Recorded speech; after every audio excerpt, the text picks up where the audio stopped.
All right, girls and boys. So, Alex, it's that time of night again where Alex gets out his magic book full of topics, amazing and interesting topics that we're going to talk about. Alex, what's the first topic we're going to discuss tonight? The first topic is the one that we always talk about, but we always get it wrong because we don't know anything about it. And we're not talking about ayahuasca. We're talking about DMT. Oh, here we because we've spouted a lot of false knowledge over previous podcasts because we're basically going off what we've heard from friends or whatever. So I've done a bit of research. Yeah. Do you know anything about DMT? So what's the topic? The topic is DMT. Okay, and we're going to just have a discussion about it. So, what did we say? In a previous podcast, I think it was the one with Rappaport, we were talking about if it's in ayahuasca or not, where it is actually, it says here, the drug is an active ingredient in ayahuasca, a traditional South American brewed tea. Yep. I got that off the internet. Yep. So that's a good source, but it's like from a medical website. Okay. Ayahuasca, as I understand it, is a South American tea that can brew with various things, including DMT. So, as far as I'm aware, you can have ayahuasca. Can you bring it up live? Yeah, bring it up. Find out what's happening. So Type in ayahuasca. Just type in DMT and all the things that DMT is found in. Mm-hmm. So it's found in plants. Yeah. So my interpretation. Right. So you said that it's in the human body and we can access it whenever we want to. Yeah. That's not necessarily true. It is. You can't say necessarily and then say there's true. no proof. There's no proof saying you can't. Well, okay. There's no proof that there's a giant fairy monster that's going to attack Sydney in the next couple of weeks. Like there is for people that are on DMT. That's actually can prove that because if we say right now and then we'll be in like 3 weeks' time, boom. This medical website. Shut off time. This medical website. I'm on shut off time. This medical website said that it's found mostly in plants, but can be found in mammals' brains, or it is found in mammals' brains as well. So it's found in our brains, but it's not like we can access it on whim and use it. I never said on a whim. The statement that I made, ladies and gentlemen, right, is that I feel that through the power of meditation, that we can extract any forms of. That's on a whim.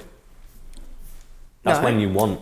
It's not a whim. Whim is like just a haphazard statement. I actually back myself in this. So, I believe through the power of meditation, you can levitate.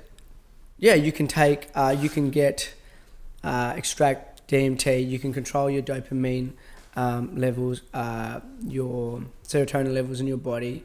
I actually truly believe that you can heal. But what I'm saying is, we've said this in previous podcasts, but with a bit of research, I'm saying there's no evidence to back that up. Yeah, I'm not saying that, but there's no evidence to say that I'm wrong. Okay. So this statement is 50%, correct? No, I don't work, do you know anything about that? I don't work it out like that, 50%. Dude, 50-50. Okay. You know what I mean? What's the DMT? It's dimethyltryptamine. So they reckon when you have a DMT trip, it goes for about 8 minutes. And you're saying you create that from meditation? Well, no. Your body releases your DMT when you pass away. Just before you pass away, it releases the DMT. It's another thing. I searched that, and there is no evidence for that either. Well, if you go onto YouTube, there are doctors that talk about that. Yeah, but what's the purpose of all of this, though? What does the DMT do for you? It's it teaches you to meet. People take it. It's a naturally occurring substance that creates hallucinogenic effects, and it's used in. It's been used in religion. It's also found in a few mammals, such as rats and rabbits, and it's also found in humans, but not that much. Yeah. Right. So it's been used in religion for years, thousands of years. Funny. And it became illegal in the 1970s. When they couldn't tax it. During the whole hippie movement with LSD and all that sort of thing as well.